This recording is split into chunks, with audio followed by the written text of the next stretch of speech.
तो आज की क्लास में हम बात करेंगे बच्चे कंपोनेंट ऑफ ऑपरेटिंग सिस्टम के बारे में। कौन कौन से कंपोनेंट होते हैं, किसका क्या काम होता है, ये सारी चीजें हम आज देखेंगे। अब स्टार्टिंग में थोड़ा सा अगर आप देखो ना, तो ऑपरेटिंग सिस्टम थोड़ा सा थ्योरेटिकल नेचर में है। अदरवाइज पूरा का पूरा न्यूमेरिकल कंप्यूटेशंस होंगे। कंप्लीट न्यूमेरिकल कंप्यूटेशन मतलब 2-3 क्लासेस के बाद आप देखोगे तो कंप्लीट न्यूमेरिकल कंसेप्ट है। तो आज हम बात करेंगे बच्चों कंपोनेंट ऑफ ऑपरेटिंग सिस्टम के बारे में। ठीक है, तो देखते हैं कौन कौन से कंपोनेंट होते हैं, कैसे आपका कहना चाहिए ऑपरेटिंग सिस्टम की कैसी फंक्शनैलिटी वर्क करती है, कौन कौन से फंक्शंस होते हैं और क्या क्या रिस्पॉन्सिबिलिटीज होती हैं। ठीक है, तो सबसे पहले हम बात करें ओरिजिन की।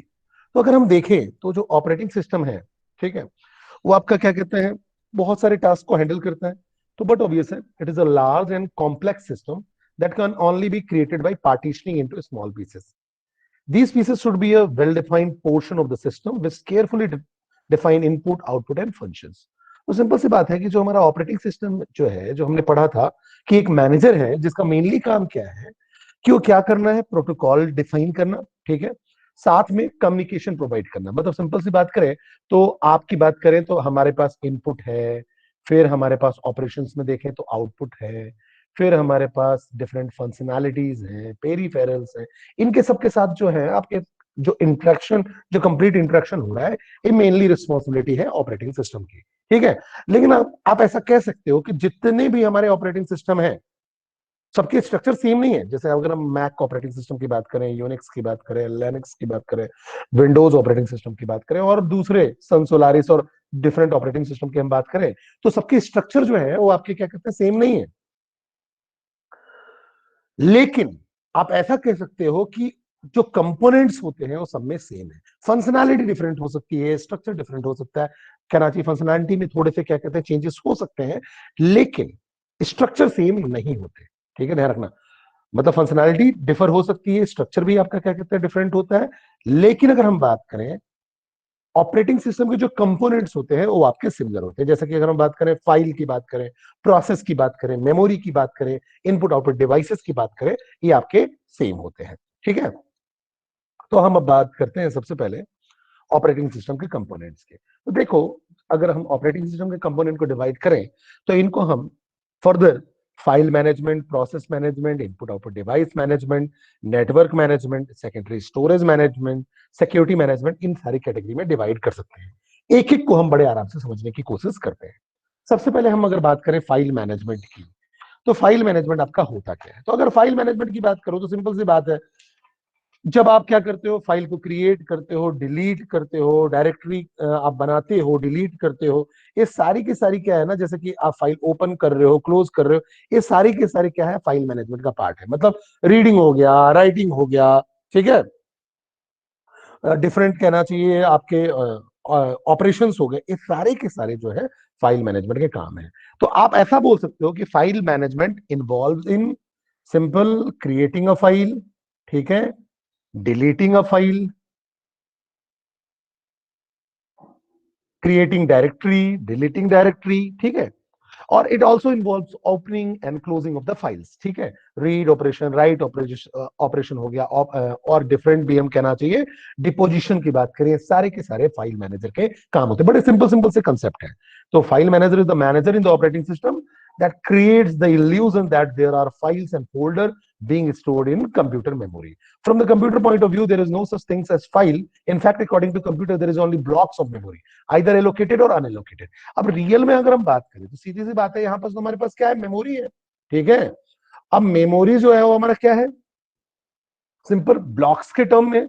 और वो ब्लॉक ही क्या होता है आपका, जब आप फाइल को मेमोरी में लाते हो तो मेमोरी एलोकेट हो गई, और जब आपका फाइल वहां से हट गया तो फिर आपका क्या होता है, डी एलोकेशन होता है। तो मेमोरी का एलोकेशन और डी एलोकेशन होता है। लेकिन इन रियल टर्म में अगर हम बात करें तो हमें पता क्या चलता है कि क्रिएशन कर रहे हैं हम, डिलीशन कर रहे हैं फाइल का या डायरेक्टरी का, ये सारी चीजें जो है मेमोरी में ब्लॉक के टर्म में होती हैं। ठीक है, जैसे अगर हम बात करें हमारा जो ऑपरेटिंग सिस्टम है और ये आपका हार्डवेयर है, तो जो फाइल्स एंड फोल्डर है, ठीक है, अभी जो हार्डवेयर है हमारे लोकेशंस के टर्म में होंगे, तो फाइल्स एंड फोल्डर जो भी क्रिएट होंगे वो आपका जो भी मेन मेमोरी में जाएगा तब जाके एलोकेट हो जाएगा। जैसे ही उसका एग्जीक्यूशन हो गया या जैसे ही उसका टास्क परफॉर्म हो गया, वो आपका डीएलोकेट हो जाएगा। तो ये सारा का सारा फिनोमिना जो परफॉर्म होता है आपका फाइल मैनेजमेंट सिस्टम के अंदर होता है, ठीक है। अब अगर हम function of file management operating system की बात करें तो सिंपल सी बात है, मैंने आपको बताया file and directory creation and deletion, manipulating files and directories, mapping files on to secondary storage. अब सेकेंडरी स्टोरेज का मतलब हुआ हार्ड डिस्क, ठीक है, और प्राइमरी मेमोरी का मतलब हुआ हमारा मेन मेमोरी जिसमें हम जाके एग्जीक्यूट कराते हैं। तो बट ऑब्वियस है, मैंने आपको पिछली क्लास में ही बताया था, जो हार्ड डिस्क होगा उसका स्पेस ज्यादा होगा, प्राइमरी मेमोरी का स्पेस कम होगा। जैसे आप देखते हो, आपने 1 टेराबाइट की अपने हार्ड डिस्क रखी हुई है और 8 जीबी का रैम रखा हुआ है, तो रैम तो सिंपल सी बात है ना, पूरी पूरी हार्ड डिस्क का जो डेटा है उसको आप रैम में तो लाओगे नहीं, जो भी चीजें ऑपरेशन जो आपको परफॉर्म करनी होगी उसको एग्जीक्यूशन के वक्त लेके आओगे। तो बट ऑब्वियस है, जो हार्ड डिस्क का साइज होता है वो ज्यादा होता है और रैम का साइज कम होता है। फिर बैकअप फाइल और उसको क्या करना चाहिए, अरेंज करना स्टोरेज मीडिया में, ये भी सारा का सारा काम फाइल मैनेजमेंट का होता है, ठीक है। जैसे अगर अपन देखें तो हमारे कंप्यूटर के अंदर मान लो हम डी ड्राइव में जाते हैं। अब डी ड्राइव के अंदर हमने एक फोल्डर बना दिया, मैंने मान लो आशुतोष नाम का एक फोल्डर बना लिया या आशु नाम का एक फोल्डर बनाया, ठीक है। इसके अंदर मैंने क्या किया, जावा नाम का फोल्डर बनाया और जावा का इसके अंदर मैंने प्रोग्राम्स रख दिए। फिर मैंने एक पाइथन का फोल्डर बनाया और पाइथन के प्रोग्राम्स रख दिए। फिर मैंने डीबीएमएस का एक फोल्डर बनाया, डीबीएमएस के नोट्स रख दिए। फिर मैंने ऑपरेटिंग सिस्टम का फोल्डर बनाया और ऑपरेटिंग सिस्टम के नोट्स रख दिए, ठीक है। तो ये क्या हो गया, देखो ये रूट डायरेक्टरी हो गई, ये आपकी डायरेक्टरी 1, डायरेक्टरी 2, डायरेक्टरी 3 हो गया। फिर इसके अंदर आप देखो ऑपरेटिंग सिस्टम के अंदर भी आप एक फोल्डर बना लेते हो कि चलो लेक्चर 1। अब लेक्चर 1 क्या हो गया आपका, सब डायरेक्टरी, सब डायरेक्टरी के अंदर भी आपकी फाइल्स होंगी। वैसे ही यहां भी आप डिफरेंट डायरेक्टरी के अंदर फाइल्स को स्टोर कर सकते हो। तो ये क्या है, आपका सिंपल फाइल के स्टोर करने का तरीका हो गया, ठीक है।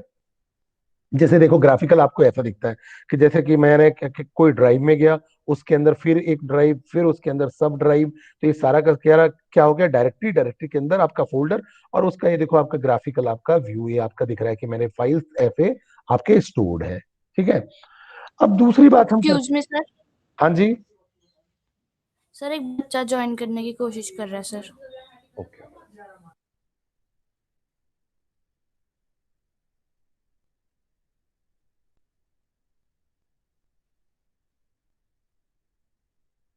अब हम बात करते हैं बच्चे, आगे है आपका प्रोसेस मैनेजमेंट की हम बात कर रहे हैं, ठीक है। प्रोसेस मैनेजमेंट होता क्या है, तो अब देखो आपने क्या किया, फाइल आपने स्टोर कर लिया, ठीक है, आपने देख लिया कि फाइल स्टोर हो रहा है, ठीक है। उसके बाद हम बात करेंगे कि प्रोसेस मैनेज कैसे होगा। तो प्रोसेस मैनेजमेंट का मतलब क्या हुआ, अब यहां देखो ऑपरेटिंग सिस्टम क्या है, मैनेजर है, ठीक है, मैनेज कर रहा है सारे सिस्टम रिसोर्सेज को, ठीक है। अब अगर हमें, अच्छा देखो, ये फाइल मैनेजमेंट या प्रोसेस मैनेजमेंट की हम बात कर रहे हैं, ये सारे के सारे फंक्शनैलिटीज हैं ऑपरेटिंग सिस्टम के, कंपोनेंट तो है ही और फंक्शनैलिटी भी है, ठीक है।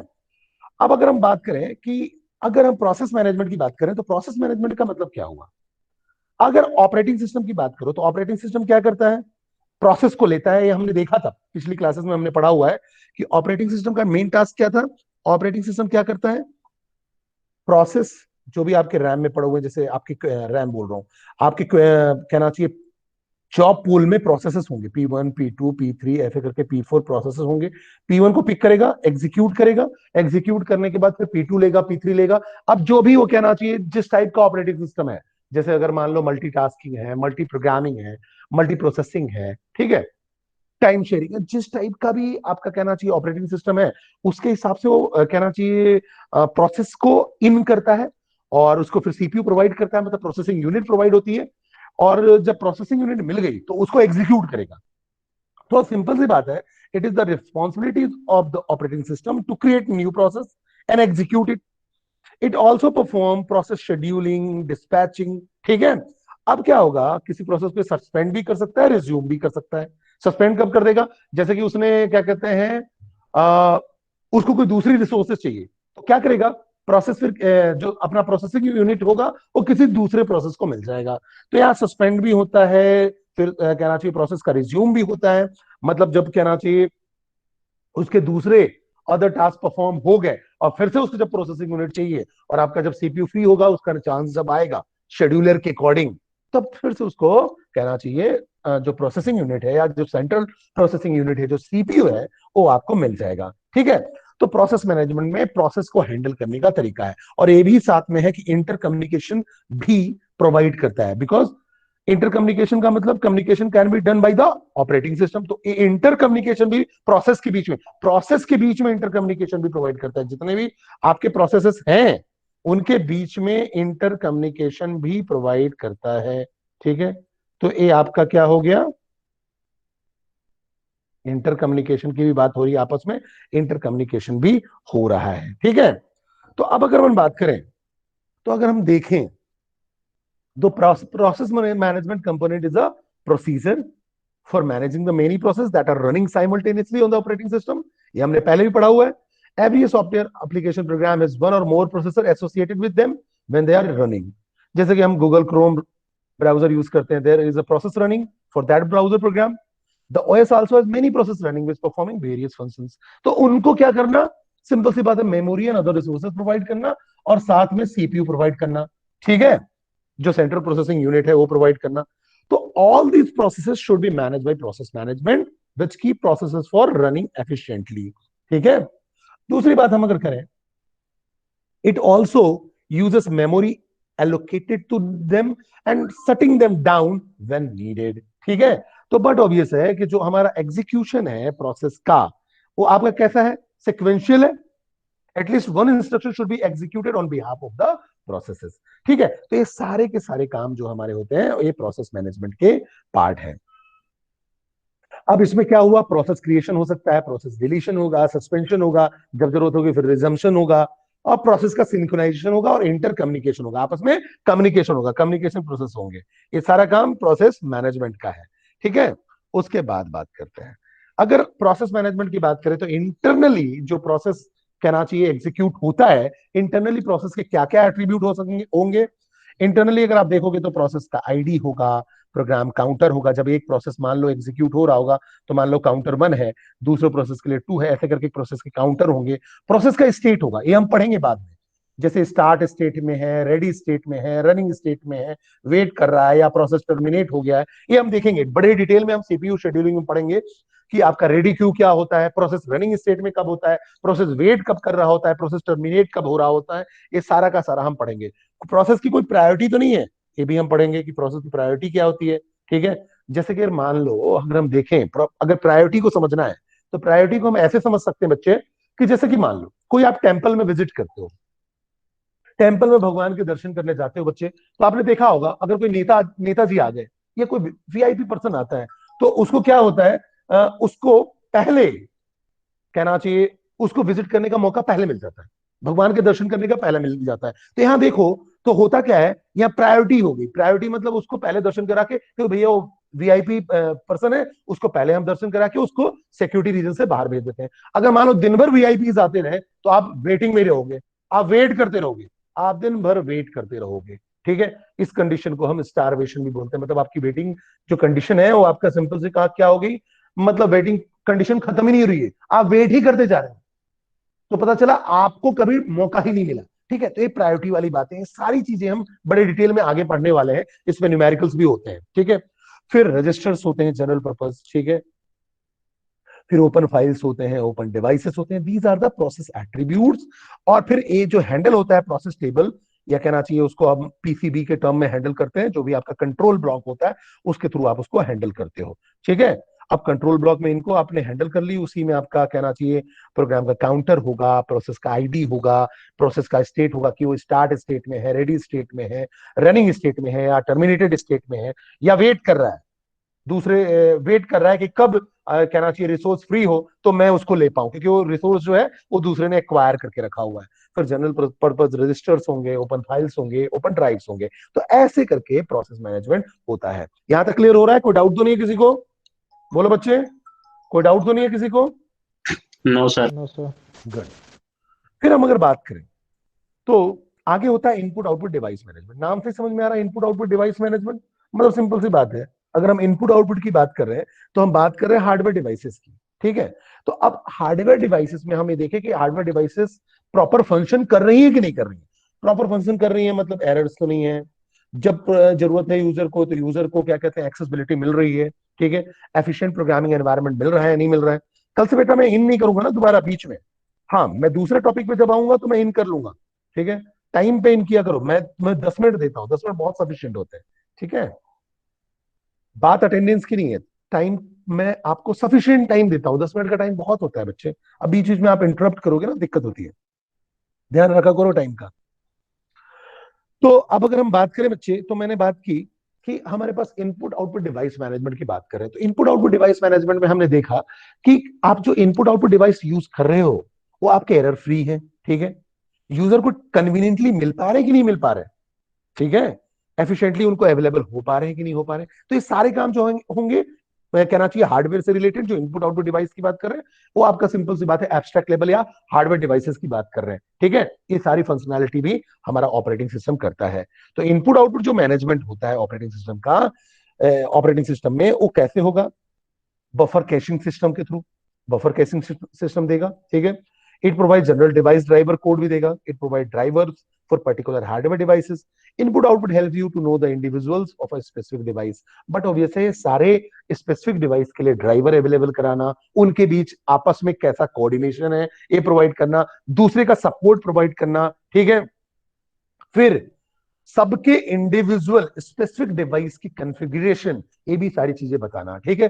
साथ में बफर केशिंग देना जिससे कि एफिशिएंटली यूजर्स को जब जरूरत हो तो वो प्रोवाइड हो सके। तो ये आपका इनपुट आउटपुट डिवाइस मैनेजमेंट का पार्ट होता है। जैसे कि अगर अपन देखें, यहाँ आपका एप्लीकेशन लेवल हो गया जो यूजर लेवल होता है, ठीक है, फिर बीच में आपका इंटरमीडिएट हो गया ऑपरेटिंग सिस्टम। अब आप हार्डवेयर से कनेक्ट होना चाहते हो, ठीक है, अब हार्डवेयर में आपका मॉनिटर हो गया, ड्राइवर्स हो गया, ठीक है, सॉरी आपके रैम हो गए, फिर कीबोर्ड कीबोर्ड की बात कर रहे हैं, प्रिंटर की बात कर रहे हैं। तो जब अगर यूजर को मान लो कोई हार्डवेयर डिवाइस चाहिए, जैसे कि प्रिंटर ही चाहिए और प्रिंटर अवेलेबल ही नहीं है, ठीक है, तो ये ऑपरेटिंग सिस्टम बताएगा कि प्रिंटर कनेक्ट ही नहीं है, प्रिंटर कनेक्ट ही नहीं है।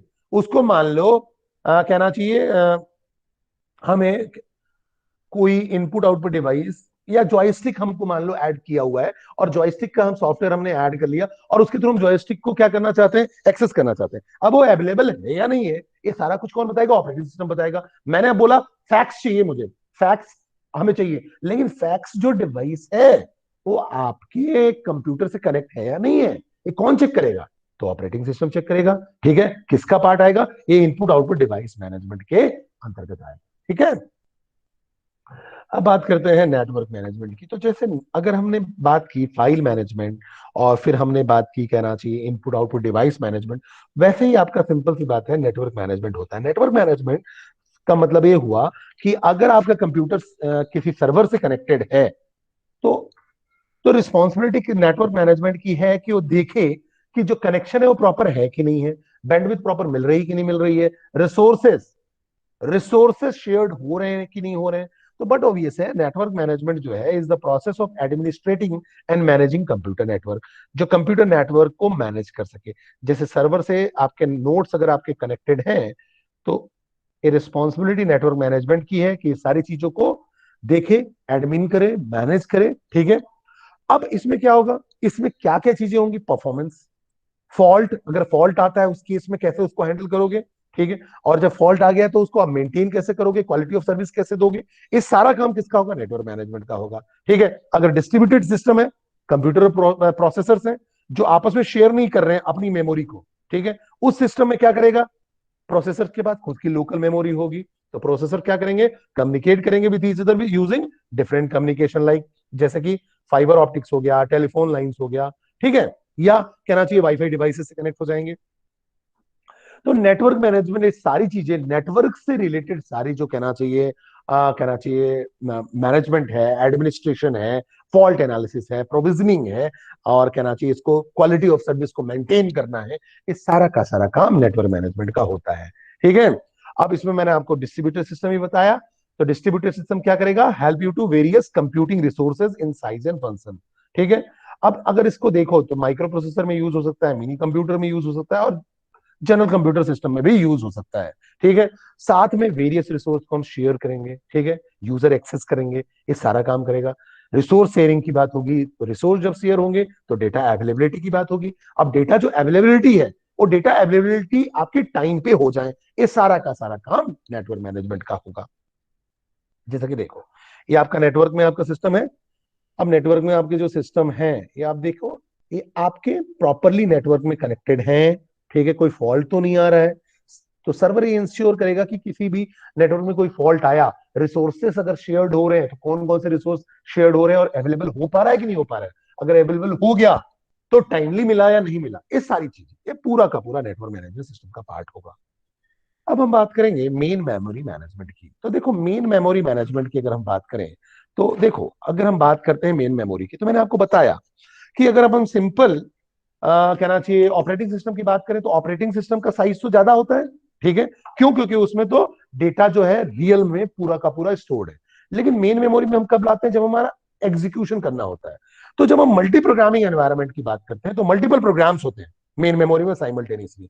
मतलब हम बात करें अगर मल्टीपल प्रोग्रामिंग की या मल्टी प्रोग्रामिंग एनवायरनमेंट की, तो मल्टी प्रोग्रामिंग एनवायरनमेंट में हमारे पास क्या होगा?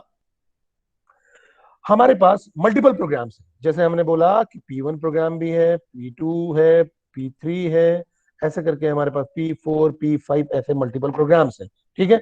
अब साइमल्टेनियसली इसको क्या करना है? मुझे मेमोरी प्रोवाइड करवाना है, मेमोरी देना है साइमल्टेनियसली, ठीक है। तो main memory management keeps track of which segment of memory is in the use, कौन सा सेगमेंट मेमोरी का यूज में है, एंड बाय विच प्रोसेस, ठीक है। It also decide which process are to loaded into the memory. अब इसमें से कौन सा प्रोसेस, कौन कौन से प्रोसेस मेमोरी में लोड हो गए, ठीक है। अब जब मेमोरी में लोड हो गया, एग्जीक्यूशन हो गया, तो बट ऑब्वियस है फिर दूसरे प्रोसेस को मौका दो। तो एक क्या होगा? एक होगा इन, एक प्रोसेस इन हुआ, ठीक है, दूसरा प्रोसेस आउट हुआ। क्यों? क्योंकि उसका एग्जीक्यूशन हो गया, पहले वाले प्रोसेस जो गया उसका एग्जीक्यूशन हो गया तो आउट हो गया, उसको हम बोलते हैं स्वैप आउट। फिर दूसरा प्रोसेस जाएगा, वो इन होगा, that is called swap in. तो इसका मतलब main memory management keep track of each segment of memory is in use. Memory के जितने भी ब्लॉक्स हैं, मेमोरी के जितने भी सेगमेंट हैं, वो कौन कौन से यूज हो रहे हैं एंड बाई विच प्रोसेस, किस प्रोसेस से हो रहे हैं। It also decide which process are to loaded into the memory, memory में कौन सा प्रोसेस लोड हुआ।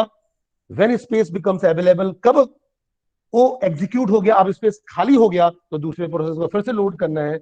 तो इसका मतलब यही हुआ, इसका काम एलोकेशन का भी है, इन करने का भी है, और डी एलोकेशन का भी है अगर उसका काम खत्म हो जाता है। बिकॉज जैसे जैसे स्पेस अवेलेबल होते जाएंगे प्रोसेस फिर से इन होते जाएंगे, और जिसका काम खत्म होता जाएगा वो प्रोसेस आउट होते जाएंगे। इस मैकेनिज्म को हम बोलते हैं स्वैप इन स्वैप आउट। तो अगर आप देखो तो swapping of the process is also done by the main memory unit, या जिसको हम MMU बोलते हैं, ठीक है, क्योंकि स्वैपिंग हो रही है। अब अगर हम बात करें तो यहां पास हमारे पास अगर जो प्रोसेस है वो इनपुट आउटपुट से रिलेटेड है, अगर प्रोसेस इनपुट आउटपुट से रिलेटेड है तो हम उनको बोलते हैं input output bound process. Input output bound process, input output bound process किसको हम बोलते हैं? Where most of the process are input output operation. जब प्रोसेस जो हो, मैक्सिमम प्रोसेस जो हो इनपुट आउटपुट वाले हो, इनपुट आउटपुट से रिलेटेड हो, तो इनपुट आउटपुट बाउंड प्रोसेस कहलाते हैं। फिर दूसरा होता है प्रोसेसर यूनिट बाउंड, मतलब यार CPU बाउंड बोल सकते हो, सेंट्रल प्रोसेसिंग यूनिट बाउंड। तो अब अगर हम सेंट्रल प्रोसेसिंग यूनिट बाउंड की बात करते हैं तो इसका मतलब हुआ most are the CPU operation. अगर मोस्टली CPU ऑपरेशन है तो आपके CPU बाउंड होंगे। तो अब हमको मेन मेमोरी मैनेजमेंट का भी फंडा क्लियर हो गया कि कैसे हम चीजों को इन कर रहे हैं, कैसे प्रोसेस को हम आउट कर रहे हैं, तो एलोकेशन और डी एलोकेशन कैसे कर रहे हैं, ठीक है। तो अगर फंक्शनैलिटी की बात करें तो मेन मेमोरी कहना चाहिए मेमोरी मैनेजमेंट की फंक्शनैलिटी क्या है? इसमें ये क्या करेगा? प्राइमरी मेमोरी को ट्रैक करेगा, ये देखेगा कौन सा पोर्शन खाली है, कौन सा पोर्शन यूज में है, ठीक है। मल्टी प्रोग्रामिंग सिस्टम ये देखेगा किसको मेमोरी मिलनी है, कितनी मिलनी है और कब मिलनी है, ठीक है। फिर जब प्रोसेस रिक्वेस्ट करेगा तो मेमोरी एलोकेट करना, जब उसका काम खत्म हो जाएगा, उसकी जरूरत खत्म हो जाएगी, टर्मिनेट हो जाएगा, तो मेमोरी को डी एलोकेट करना। ये पूरी की पूरी फंक्शनैलिटी मेमोरी मैनेजमेंट की होती है, ठीक है। तो देखो आप मेमोरी मैनेजमेंट में आपका यूजर प्रोग्राम हो गया, यूजर इंटरफेस के थ्रू यूजर प्रोग्राम इन होता है, जब वो रिक्वेस्ट करता है उसी से सिस्टम कॉल जनरेट होगा, जो भी रिक्वेस्ट होगा तो मेमोरी मैनेजमेंट का है तो मेमोरी मैनेजमेंट की बात होगी, और ये पूरा का पूरा पोर्शन ऑपरेटिंग सिस्टम से होगा। अभी जो मेमोरी मैनेजमेंट वाला पोर्शन होगा ये हार्डवेयर से इंटरेक्ट करेगा, ठीक है। और मैंने आपको बताया था इसमें आपका कर्नल मोड होगा, कर्नल मोड 0 होगा, जब रिक्वेस्ट आपकी हो जाएगी तो कर्नल मोड आपका 1 हो जाएगा। तो ये पूरा का पूरा काम हमारा मेमोरी मैनेजमेंट का है। फिर दूसरा होता है सेकेंडरी स्टोरेज मैनेजमेंट। वो तो आपका प्राइमरी मेमोरी मैनेजमेंट था। प्राइमरी का मतलब हुआ रैम की बात कर रहे हैं, एग्जीक्यूशन की। अब जब सेकेंडरी की हम बात करेंगे तो सेकेंडरी का मतलब सिंपल सी बात है, हम फिजिकल डिवाइस की बात कर रहे हैं, फिजिकल डिवाइस या हार्ड डिस्क की बात कर रहे हैं। तो बस बट ऑब्वियस है, फिजिकल डिवाइस में जब आप डेटा स्टोर करोगे तो देखोगे कितना जीबी लेगा, कितना एमबी स्पेस लेगा, ठीक है, कैसे स्टोर होगा। तो सेकेंडरी डिवाइस का मतलब हार्ड डिस्क में, सीडी में, डीवीडी में, पेन ड्राइव में, फ्लैश ड्राइव में, इसमें आप जब डेटा को स्टोर करते हो फिजिकली तो उसकी हम बात करते हैं, या एसएसडी में, ठीक है।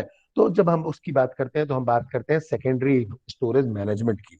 तो it keeps all the program, कहना चाहिए, programs and process in job pool, और it will be selected by the long term scheduler. आप बोल सकते हो शेड्यूलर के टर्म में आप ना भी बात करो तो सिंपल सी बात है, जब हम बात करें कि in terms of physical memory, in terms of hard disk हम बात करें, तो हम बात सेकेंडरी स्टोरेज मैनेजमेंट की करते हैं, ठीक है। अब इसका काम क्या है? मेनली स्टोरेज का एलोकेशन, स्पेस का मैनेजमेंट, फ्री हुआ तो कितना फ्री हुआ है, ठीक है, और डिस्क की शेड्यूलिंग, ठीक है, इनमें ये सारी चीजें आएंगी सेकेंडरी स्टोरेज मैनेजमेंट में। तो अगर हम बात करें, देखो मेन मेमोरी की, मेन मतलब आपका प्राइमरी मेमोरी की बात कर रहे हैं, ये प्राइमरी मेमोरी रैम की बात करें तो रैम में देखो यहां पास एक स्वैप इन हुआ। स्वैप इन जब आप प्रोसेस को इन कर रहे हो, जैसे ही प्रोसेस खाली हुआ, सॉरी, दूसरा प्रोसेस जैसे ही वो क्या कहते हैं आपका उसका काम कंप्लीट हो गया, टर्मिनेट हो गया, तो स्वैप आउट कर देते हो, ठीक है। अब फिर ऐसे ही स्वैप इन स्वैप आउट आपके होते रहते हैं मेन मेमोरी में। सेकेंडरी मेमोरी में आपके पास प्रोसेस रियल में स्टोर होते हैं जो कि स्पेस लेते हैं, जैसे कि 2 GB का प्रोसेस है, आप कहना चाहिए 1 KB का है, 2 MB का है, तो ये आपका सेकेंडरी स्टोरेज में होंगे, इधर हार्ड डिस्क में होंगे, यूएसबी ड्राइव में होंगे, सीडी रोम में होंगे, डीवीडी में होंगे, ये आपका सेकेंडरी वाला होगा। और मेन मेमोरी में आपके पास स्वैप इन और स्वैप आउट इसलिए होता रहता है, परमानेंट रिसाइड नहीं करवा सकते क्योंकि मेन मेमोरी का साइज हमारा कम होता है, बट ऑब्वियस है। तो मेन मेमोरी का साइज हमारा कम होगा तो उसके हिसाब से हम एग्जीक्यूशन कराने के बाद कंप्लीट कर देंगे प्रोसेस को। तो देखो ये हमारा क्या कहते हैं, अगर हम बात करें तो हमारे पास सीपीयू है, ठीक है, central processing unit. Central processing unit हमारे मेमोरी यूनिट से लिंक होता है, ठीक है। यहाँ लॉजिकल एड्रेस होगा और जब इसके बाद जाएगा तो फिजिकल एड्रेस मिलेगा, ठीक है। फिजिकल एड्रेस के बाद हमारे पास मेन मेमोरी आ गया। मेन मेमोरी स्वैप इन और स्वैप आउट के लिए होगा। जो भी स्वैपिंग होगी सेकेंडरी स्टोरेज से लोड होगा, क्योंकि यहां पर से फिजिकली स्टोर्ड है, इस स्टोरेज से यहां पर लोड होगा। लोड होने के बाद जैसे ही एग्जीक्यूशन कंप्लीट हो गया, एक टर्मिनेटेड स्टेट में आया, तो फिर से वापस यहां पहुंच जाएगा आपका, मतलब ये आपका स्वैप आउट हो जाएगा, ठीक है, मेमोरी से बाहर हो जाएगा क्योंकि एग्जीक्यूशन कंप्लीट हो गया है। फिर दूसरे प्रोसेस को फिर से मेमोरी मिल जाएगी। तो यहाँ स्वैपिंग की प्रोसेस होती है, ठीक है। और डेटा की प्रोसेसिंग के लिए आपका प्रोसेसिंग यूनिट है ही, जो हमने पहले ही डिस्कस किया हुआ है। अब अगर हम बात करें तो सिक्योरिटी मैनेजमेंट की बात करें, अगला जो हमारा मेनली काम है कि हम कैसे किसी भी चीज को सिक्योर कर रहे हैं या प्रोटेक्ट कर रहे हैं। तो अगर हम देखो तो जो अब हम प्रोटोकॉल की बात करते हैं, प्रोटोकॉल का मतलब अगर जो रूल्स डिजाइन किए गए कि हमारा जो कहना चाहिए ऑपरेटिंग एनवायरनमेंट है, ऑपरेटिंग सिस्टम है, वो आपका सिक्योर होना चाहिए। तो रूल हमने बना दिया कि क्या कहते हैं, क्या क्या चीजें होनी चाहिए, कौन कौन से रूल्स हैं, कौन कौन से प्रोटोकॉल्स हैं, उन प्रोटोकॉल्स को हम प्रोटेक्शन मैकेनिज्म बोलते हैं, ठीक है। तो प्रोटेक्शन क्या है? एक मैकेनिज्म है for controlling the access of programs and process to users, जो क्या कंट्रोल करता है? प्रोग्राम को और प्रोसेस को, ठीक है। अब क्या होता है, अब हमने रिसोर्स डिफाइन कर दिए हैं, ठीक है। इसमें अगर आपके पास रिसोर्सेस हैं तो प्रोटेक्शन हम रिसोर्सेस की भी कर रहे हैं, means it include protection of resources from user processes, protection of user, और आप ऐसा ही बोल सकते हो आपस में जो कहना चाहिए प्रोसेसर्स हैं, ये जो कहना चाहिए प्रोसेस हैं, उन प्रोसेस से भी आपस में प्रोटेक्ट करना और सिक्योर करना। तो ये कैसे आप अचीव करोगे या इंश्योर करोगे? सिस्टम रिसोर्सेस जो एक्सेस हो रहा है वो किस किस प्रोसेस के थ्रू हो रहा है, ठीक है, वो ऑपरेटिंग सिस्टम क्या करेगा? उसका एक पर्टिकुलर कहना चाहिए डिस्क्रिप्शन या कहना चाहिए रिकॉर्ड मेंटेन करेगा। तो जो वेरियस प्रोसेस होते हैं in an operating system need to be secured from each other, एक दूसरे से सिक्योरिटी चाहिए सबको। For that purpose various mechanism can be used to ensure that those process which want to operate files, memory, CPU and other hardware resources should have proper authorization from the operating system. सबकी एक proper authorisation होनी चाहिए, उनको privileges हैं access करने की कि नहीं है, ठीक है। तो सारे का सारा जो इनपुट आउटपुट है या प्रोसेसिंग यूनिट है या जो पेरिफेरल डिवाइसेस हैं वो आपस में कैसे इंटरलिंक्ड है, और दूसरा किस ऑथराइजेशन से कनेक्ट हो रहे हैं, उनको प्रिविलेजेस हैं या नहीं है, ये सारा का सारा सिक्योरिटी मैनेजमेंट में आता है। जैसे कि अगर सिक्योरिटी मैनेजमेंट की बात करें तो सिक्योरिटी मैनेजमेंट में हमारे पास ये भी बात आ गई कि कोई वायरसेस तो नहीं है, सिस्टम आपका वायरस फ्री होना चाहिए, कहना चाहिए कोई हैक करने की कोशिश तो नहीं कर रहा है, तो सारी चीजें। तो इसमें कैसे, सिंपल सी बात है, यूजर की आइडेंटिटी क्लियर होनी चाहिए, यूजर का आईडी हो गया, सिक्योरिटी आईडी हो गया, ठीक है, ये सारा कुछ क्लियर होना चाहिए। यूजर आईडी किस किस फाइल को एक्सेस कर सकता है, कब, किसका क्या कंट्रोल है, ये पता होना चाहिए। ग्रुप का आइडेंटिफिकेशन होना चाहिए, प्रिविलेजेस डिफाइन होने चाहिए कि अगर ये प्रोसेस है तो ये केवल यही काम कर सकता है, या कहना चाहिए अगर ये यूजर आईडी दिया हुआ है तो इस यूजर आईडी का जो बंदा है वो केवल यही काम कर सकता है, ये प्रिविलेजेस के अंदर आएंगे। अब प्रोटेक्शन क्या है, रूल्स, जो क्या बताएगा, डिफरेंशिएट करेगा कि ये ऑथराइज है कि अनऑथराइज है, कंट्रोल किसको मिला हुआ है, ठीक है, और उन कंट्रोल को कैसे आप एनफोर्स कर रहे हो, ठीक है। अब हम बात करेंगे कंप्यूटिंग एनवायरनमेंट की। तो अगर हम कंप्यूटिंग एनवायरनमेंट की बात करें तो कंप्यूटिंग एनवायरनमेंट का सिंपल सा मतलब ये हुआ कि जो भी आपके स्टैंड अलोन कंप्यूटर हैं वो आपके सिंपल जुड़े हुए हैं, किसी पोर्टल से जुड़े हुए हैं, या कहना चाहिए किसी भी दूसरे कंप्यूटर से शेयर हो रहे हैं या नहीं हो रहे हैं, ठीक है, नेटवर्क में है या नहीं है। और अगर नेटवर्क में नहीं है तो वाईफाई से कनेक्टेड है, वायरलेस मतलब विदाउट एनी वायर कनेक्टेड है। तो कैसे कनेक्टेड है आपस में, मोबाइल के थ्रू कनेक्टेड है, वायर के थ्रू कनेक्टेड है, ठीक है। फिर अगर हम बात कर रहे हैं कंप्यूटिंग एनवायरनमेंट जो हमारा सिस्टम है उसमें एंटीवायरस लोड है या नहीं है, फिर फायरवॉल्स है या नहीं है। फायरवॉल से क्या होता है, प्रिवेंशन होता है कि दूसरा हमारे अगर कोई सिस्टम को हैक करने की कोशिश कर रहा है तो फायरवॉल के थ्रू हम उसको रोक सकते हैं, इंटरनेट अटैक को रोक सकते हैं। एक कंप्यूटिंग एनवायरनमेंट है, कंप्लीट एनवायरनमेंट, जिसमें ये पता चलता है कि आपके सिस्टम में इंटरनेट है या नहीं है, आपके सिस्टम सॉरी इंटरनेट की बात करो, आपके सिस्टम में एंटीवायरस है या नहीं है, फायरवॉल्स लगे हैं या नहीं है, आपका सिस्टम किसी कंप्यूटर नेटवर्क से जुड़ा है या नहीं है, ठीक है, वाईफाई से जुड़ा हुआ है, वायरलेस कनेक्टिविटी से जुड़ा हुआ है कैसे, या स्टैंड अलोन है, ये सारी चीजें इसके अंदर गत आती हैं, ठीक है।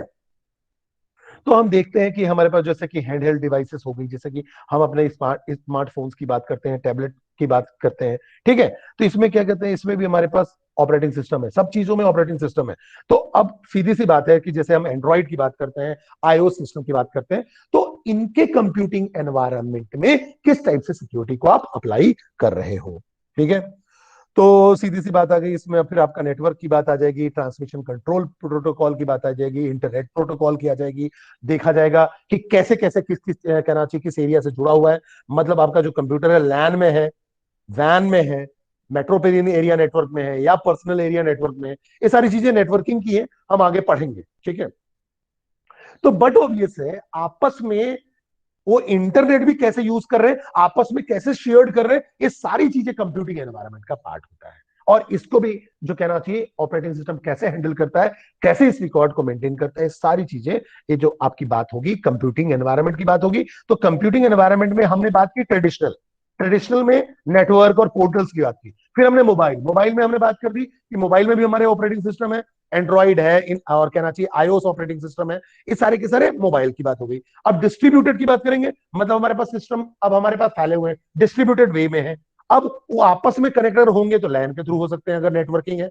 अब उनको नेटवर्किंग के लिए हम क्या बोलते हैं, टीसीपी आईपी। टीसीपी का मतलब क्या होता है, ट्रांसमिशन कंट्रोल प्रोटोकॉल। फिर एक होता है आईपी, इंटरनेट प्रोटोकॉल। फिर एक होता है यूडीपी, यूजर डेटाग्राम प्रोटोकॉल। अब एक क्या है ना, एक होता है कनेक्शन ओरिएंटेड, एक होता है कनेक्शन लेस, जिसमें आपके पास कनेक्शन हो, कनेक्शन ओरिएंटेड हो, और दूसरा एक कनेक्शन लेस होता है, ठीक है। तो आप इसमें कहना चाहिए आपके कंप्यूटर जुड़े कैसे हैं, तो लोकल एरिया नेटवर्क से हैं, वाइड एरिया नेटवर्क से हैं, मेट्रोपॉलिटन एरिया नेटवर्क से हैं, पर्सनल एरिया नेटवर्क से हैं, या सिंपल बात करें तो नेटवर्क ऑपरेटिंग सिस्टम है। इससे ज्यादा डिटेल में नहीं जाना है, these are the functionality, just हमें उसके लिए पढ़ना है, पता होना चाहिए कैसे कम्युनिकेशन हो रहा है, ठीक है, मैसेजेस का एक्सचेंज कैसे हो रहा है। फिर क्लाइंट सर्वर की बात करेंगे, तो क्लाइंट सर्वर में क्या होगा, एक सर्वर होगा, ठीक है, ये हमने पहले ही पढ़ा, सर्वर नेटवर्क से जुड़े होंगे, बाकी जो क्लाइंट के डेस्कटॉप होंगे। क्लाइंट जो है कोई रिक्वेस्ट करेगा नेटवर्क के थ्रू, सर्वर उसको फुलफिल करेगा, तो एक क्लाइंट सर्वर। दूसरा पीयर टू पीयर होगा, पीयर टू पीयर में देखो क्लाइंट है, सब सारे के सारे क्लाइंट है, ठीक है। अब क्या है, अब ये क्या कर सकते हैं आपस में, जो टास्क है उसको कहना चाहिए डिस्ट्रीब्यूट कर सकते हैं एक दूसरे से, ठीक है। ये पीयर टू पीयर नेटवर्क है, सर्वर से कनेक्टेड नहीं है, ठीक है। एग्जाम्पल में अगर आप बोलो ना तो आप वीओआईपी का एग्जाम्पल दे सकते हो, स्काइप का एग्जाम्पल दे सकते हो, ठीक है। अगर आपने स्काइप यूज किया होगा तो देखो स्काइप में सारे ही क्लाइंट होते हैं जो पीयर टू पीयर नेटवर्क से जुड़े रहते हैं और आपस में मैसेजेस को ब्रॉडकास्ट भी कर सकते हैं, तो ये पीयर टू पीयर नेटवर्क का एग्जाम्पल होता है, ये भी हमने पहले डिस्कस किया हुआ है। फिर वर्चुअलाइजेशन की बात करते हैं। अब वर्चुअलाइजेशन का मतलब क्या होता है, तो वर्चुअलाइजेशन में मैं आपको बताऊं तो वर्चुअलाइजेशन का सिंपल मतलब ये है कि जैसे कि तुमने जावा पढ़ा, आपने एक टर्मिनोलॉजी पढ़ी, जेवीएम, जावा वर्चुअल मशीन। तो जब आप जावा इंस्टॉल करते हो तो जावा अपने लिए क्या करता है, जावा वर्चुअल मशीन क्रिएट करता है, जहां जो प्रोग्राम होते हैं, जो आपने बाइट कोड लिखा, या कहना चाहिए सिंपल बाइट कोड, तो आपने क्या लिखा, आपने तो प्रोग्राम लिखा, वो इंग्लिश लैंग्वेज में था। अब क्या किया आपने, उसको कंपाइल कर दिया। जब आपने प्रोग्राम लिखा मान लो जावा का, तो मान लो आपने उसको सेव किया A1 के नाम से, तो A1 डॉट जावा हो गया। अब आपने उसको कंपाइल कर दिया, उसका बाइट कोड बन गया या क्लास फाइल बन गई, ठीक है, बाइट कोड बन गई, क्लास फाइल बन गई। अब जो एक क्लास फाइल है वो जेवीएम के पास जाएगा, जावा वर्चुअल मशीन के पास जाएगा। अब जब जावा वर्चुअल मशीन के पास गया तो क्या करेगा, जावा वर्चुअल मशीन जो है ऑपरेटिंग सिस्टम में एक और वर्चुअल मशीन हो गया खुद का।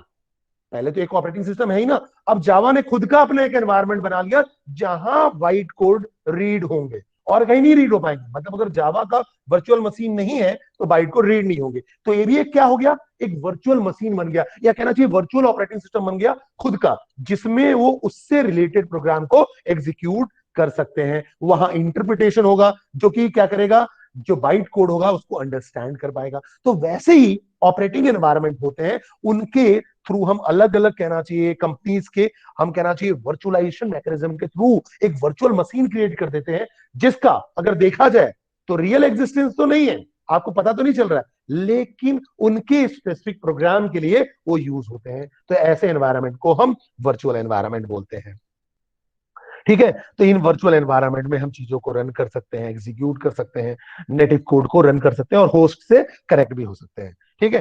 तो ये आपका सिंपल वर्चुअलाइजेशन हो गया कि जैसे आपका कोई प्रोसेस है, वो कर्नल से इंटरेक्ट होने के बाद हार्डवेयर से इंटरेक्ट होगा कर्नल के थ्रू। अब बीच में आपका एक प्रोग्रामिंग इंटरफेस हो गया। अब प्रोग्रामिंग इंटरफेस में आप अगर आप देखो तो यहाँ आपके प्रोसेसेस हैं, कर्नल हो गया। अब आपने वर्चुअल मशीन बना दिया। वर्चुअल मशीन अगर आपने बना दिया तो उस पर्टिकुलर स्पेसिफिक एप्लीकेशन के लिए जो भी एग्जीक्यूशन होगा वो वर्चुअल मशीन के थ्रू होगा। मतलब अगर कर्नल देखो, यहाँ कर्नल डायरेक्ट हार्डवेयर से इंटरेक्ट कर रहा था, यहाँ वर्चुअल मशीन बोलेगा मेरे थ्रू ही आपको कर्नल के पास जाना पड़ेगा। तो अब मतलब क्या होता है, ये स्पेसिफिक एप्लीकेशन के लिए स्पेसिफिक चीजें हो गई जिसके थ्रू एग्जीक्यूशन परफॉर्म होता है। अब हम क्लाउड कंप्यूटिंग की बात करें तो क्लाउड कंप्यूटिंग आपने टर्मिनोलॉजी सुनी होगी। ऑन डिमांड रिसोर्सेस आपको चाहिए, जैसे कि मान लो मैं कोई बिजनेस ओपन करने वाला हूं, मेरे पास सेटअप के लिए जैसे मुझे क्या करना है, कुछ हार्डवेयर की जरूरत है, मुझे मेमोरी क्या है, 2 GB रैम की जरूरत है, और कहना चाहिए मुझे रिक्वायरमेंट है 10 GB हार्ड डिस्क की, ठीक है। मार्केट में जाऊंगा तो मुझे 10 GB और 1 GB हार्ड डिस्क तो नहीं मिलेगी ना, बट ऑब्वियस है। और दूसरा क्या कहते हैं, हमें तो सेटअप अगर लेना पड़ेगा तो 1 TB हार्ड डिस्क या 512 GB का हमें हार्ड डिस्क, और सेटअप करने के लिए हमें एक स्पेसिफिक अमाउंट कहना चाहिए, स्पेसिफिक कॉस्ट तो खर्च करना ही पड़ेगा। लेकिन क्लाउड कंप्यूटिंग क्या करता है, आपको ऑन डिमांड सर्विस देता है। ऑन डिमांड मतलब मुझे आज 1 GB चाहिए तो 1 GB मिल गया, मैं उतने का ही पे करूंगा। मतलब जो पे होगा केवल 1 GB का करूंगा। कल मुझे यूजर रिक्वायरमेंट बढ़ गई, 2 GB चाहिए, हार्डवेयर रिसोर्सेज बढ़ा दिए, एप्लीकेशन रिसोर्सेज बढ़ा दिए, तो क्या हो जाएगा, ऑन डिमांड कल मुझे रिसोर्सेज भी बढ़ जाएंगे। तो cloud computing is the on demand availability of computing system resources, especially data storage, computing power, application without direct active management by the user, जिसमें आपका एक्टिव इन्वॉल्वमेंट भी नहीं है। आपको जितनी जरूरत है उतनी लेते जाओ, यूज करते जाओ ऑन डिमांड, और रोज आप घटा बढ़ा भी सकते हो, और जितना आप यूज करोगे पे पर बेसिस आप यूज कर सकते हो। मतलब जितना आप यूज करोगे उतना का आपको पेमेंट करते जाना है। तो क्लाउड कंप्यूटिंग आपको सिंपल सी बात है ऑन डिमांड सर्विस प्रोवाइड करता है। जैसे अपन अमेजन की बात करें, अमेजन का होता है EC2 जो क्लाउड प्रोवाइडर। अगर क्लाउड कंप्यूटिंग की बात करें तो क्लाउड प्रोवाइडर्स है जैसे अमेजन। अमेजन का अगर आप देखोगे तो EC2 का मतलब हुआ elastic cloud computing, E for elastic, double C का मतलब है cloud computing, elastic cloud computing. ऐसे बहुत सारे हमारे क्लाउड प्रोवाइडर्स हैं जो क्लाउड की सर्विसेज देते हैं, ठीक है। और एक देखा जाए ना तो ये लॉजिकल एक्सटेंशन ही है वर्चुअलाइजेशन का, जिसमें आपको फंक्शनैलिटीज मिल जाती हैं पेपर बेसिस, जितना आप पे करते हो ऑन डिमांड उतनी आपको फंक्शनैलिटीज मिल जाती हैं।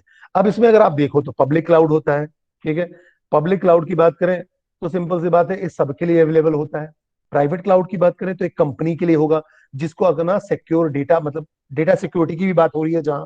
हाइब्रिड क्लाउड की बात करेंगे तो कुछ पोर्शन पब्लिक होगा और कुछ पोर्शन कंपोनेंट प्राइवेट होंगे। अब इसमें देखो सर्विसेज जो होती है, होता है सॉफ्टवेयर एज अ सर्विस, मतलब आपको वर्ड प्रोसेसर चाहिए या कोई सॉफ्टवेयर चाहिए ऑन डिमांड, तो आप एप्लीकेशन के टर्म में बात कर रहे हो, तो एप्लीकेशन के टर्म में अगर आप क्लाउड से कोई रिसोर्सेज यूज करना चाहते हो तो उसको हम बोलते हैं software as a service. Platform की बात करें, डेटाबेस आपको प्लेटफॉर्म यूज करना है, तो जब आप प्लेटफॉर्म की बात करोगे, जब सॉफ्टवेयर के स्टैक की बात करोगे तो database, sorry, platform as a server होगा। जब आप कंप्लीट इंफ्रास्ट्रक्चर की बात करोगे, मतलब स्टोरेज की बात करोगे, बैकअप और रिकवरी की बात करोगे, तो उसको हम बोलते हैं इंफ्रास्ट्रक्चर एज अ सर्विस। तो हम ये वैराइटीज कहना चाहिए सर्विसेज के टर्म में क्लाउड कंप्यूटिंग को हम डिवाइड कर सकते हैं software as a service, platform as a service और इंफ्रास्ट्रक्चर एज अ सर्विस में। तो ये आपका क्लाउड कंप्यूटिंग का एनवायरनमेंट है, जिसमें आप इंटरनेट के थ्रू, और बट ऑब्वियसली सिक्योरिटी मैकेनिज्म आपके फायरवॉल के थ्रू लगे रहेंगे, ठीक है। उसके थ्रू आप वर्चुअल मशीन यूज कर सकते हो सर्वर का, जो कि स्टोरेज होगा, और उसको मैनेज भी आपका क्लाउड करेगा। जैसा आप मतलब कहना चाहिए उसको पे करोगे, उसके अकॉर्डिंग सिक्योरिटी और कहना चाहिए फायरवॉल्स, एप्लीकेशंस और सॉफ्टवेयर और कहना चाहिए फिजिकल डिवाइसेस, सारी चीजें आपको ऑनलाइन वर्चुअली मिलते जाएंगे सर्वर्स पे, जो कि क्लाउड प्रोवाइडर्स प्रोवाइड करते हैं। तो अब बात करते हैं रियल टाइम एम्बेडेड सिस्टम की। तो रियल टाइम एम्बेडेड सिस्टम हमने पढ़ा हुआ था कि जिसमें टाइम मैटर करता है, जिसमें स्लाइस ऑफ टाइम मैटर करता है। हमने पढ़ा था हार्ड टाइम और कहना चाहिए हार्ड और soft. Hard hard real system कौन से होते थे, जिसमें आपका बिल्कुल माइन्यूट डिफरेंस भी टारगेट को हिट ना कर पाए, या टारगेट हिट वाली चीजें हो, तो माइन्यूट डिफरेंसेस भी जहां अलाउड ना हो, ठीक है, वो आपके रियल टाइम में आपका हार्ड हार्ड रियल टाइम था। और जिसमें थोड़ा सा माइन्यूट चल जाए वो आपका किस टाइप का था, सॉफ्ट रियल था। तो ये सारी की सारी चीजें रियल टाइम एम्बेडेड सिस्टम में आएंगी। फिर अपना ओपन सोर्स ऑपरेटिंग सिस्टम की बात करते हैं, जैसे कि आपका लाइनेक्स हो गया, जिसमें आपके ओपन सोर्स सिस्टम है, उसमें आपको किसी चीज के लिए पेमेंट करने के लिए पे करने की जरूरत नहीं है, कंप्लीट ओपन सोर्स है। लेकिन अगर आप विंडोज प्लेटफॉर्म यूज कर रहे हो तो देखो आपको वर्ड के लिए अलग से पैसे पे करने पड़ते हैं, सबके लिए अलग अलग पैसे पे करने पड़ते हैं। तो विंडोज आपका क्या है, ओपन सोर्स नहीं है, ऑपरेटिंग सिस्टम के लिए आपको पैसे पे करने पड़ते हैं। तो ओवरऑल हम देखें तो ये पूरा का पूरा जो सिस्टम जो हमने अभी डिस्कस किया, इसको सब कुछ मैनेज कौन करता है, ऑपरेटिंग सिस्टम करता है। आई थिंक बड़ा